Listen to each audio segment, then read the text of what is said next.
संजय शेठ, आता या ठिकाणचे जिल्हा परिषद वातावरण मोठ्या प्रमाणात तापलेलं आहे. तालुक्यात देखील वेगवेगळे चेहरे पुढे येत आहेत. आता या जिल्हा परिषद गटात देखील चांगल्या पद्धतीने या ठिकाणी वातावरण रन करत आहे.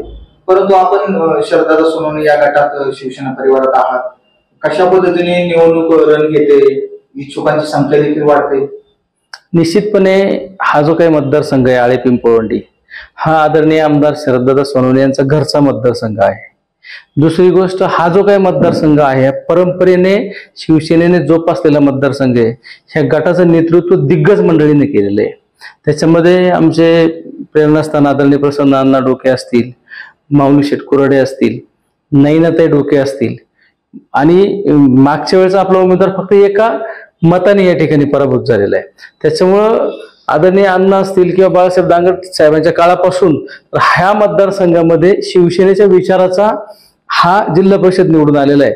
आणि त्याच्या माध्यमातून प्रभावी अशी कामं, म्हणजे तालुक्याला दिशादर्शक अशी कामं ह्या मतदारसंघाने जिल्हा परिषद सदस्यांच्या माध्यमातून केलेली आहेत. आणि निश्चितपणे हा मतदारसंघ ज्यावेळेला आमदार साहेबांच्या घरचा मतदारसंघ असतो, त्याच्यामुळे आमची कार्यकर्त्यांची जबाबदारी ही आहे की ह्या मतदारसंघातून शरददादा सोनवणे असतील किंवा प्रसन्नांना डोके असतील यांच्याच विचाराचा जिल्हा परिषद सदस्य याही वेळेला निवडून कसा येईल ही आमची रणनीती असणार आहे. आता शिवसेना परिवारामध्ये इच्छुकांची संख्या वाढली, कशा पद्धतीने या नियोजन करणार आहात? एकत्रित बैठक करून काय निर्णय होतील का?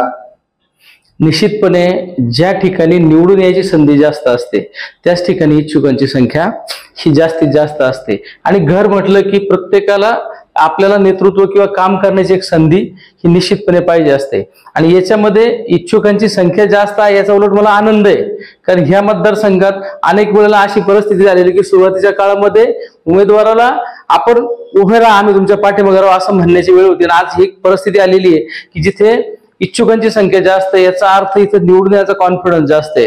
ठीक आहे, इच्छुकांची संख्या जरी जास्त असतील तरी इथे जी मंडळी उभी राहणार आहेत ही निश्चितपणे नेतृत्वाला मानणारी मंडळी आहेत. त्याच्यामुळं नेतृत्वाचा निर्णय 100% मान्य होईल. त्याच्यामुळं इच्छुकांची संख्या जरी जास्त असेल तरी त्याची मला आताही वाटतंय काही चिंता आहे. आता तुम्ही म्हणले मगाशी माऊली शेठ तुम्ही त्या परिवारात होते, आता सध्या माऊली शेठ कोणत्या परिवारात आहे? हे बघा, प्रत्येक जण आपापल्या सोयीने निर्णय घेत असतो आणि तो निर्णय घेत असताना ज्याच्या त्याच्या मार्गाने त्या भविष्याचं नियोजन होत असतं.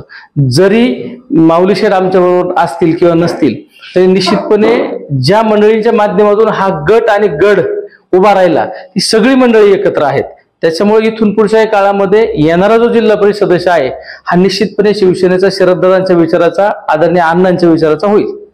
काही नेते मंडळी तुमच्याकडे देखील संपर्कात आहे, शिवसेना परिवारात देखील संपर्कात आहे. काय समोरच्यांना काही इन्कमिंग सोर्स असू शकतो का? काय पद्धतीने राजकारण, समजा राष्ट्रवादीचे काही नेत्यांनी तुम्हाला मदत करायला ठरवलं तर त्या पद्धतीने नियोजन असणार का? राष्ट्रवादीच्या नेत्यांनी आम्हाला मदत करायचं ठरवलं तर ही त्यांची इच्छा आहे. काही शेवटी त्यांनाही माहिती की विकास कोणाच्या माध्यमातून होणार आहे. ह्या मतदारसंघात अतिशय दिग्गज अशी मंडळी आहेत आणि ह्या मतदारसंघाचा विकास करण्यासाठी ते कटिबद्ध आहेत. त्यांनी तशी इच्छा व्यक्त केली तर त्यांचं स्वागत आहे.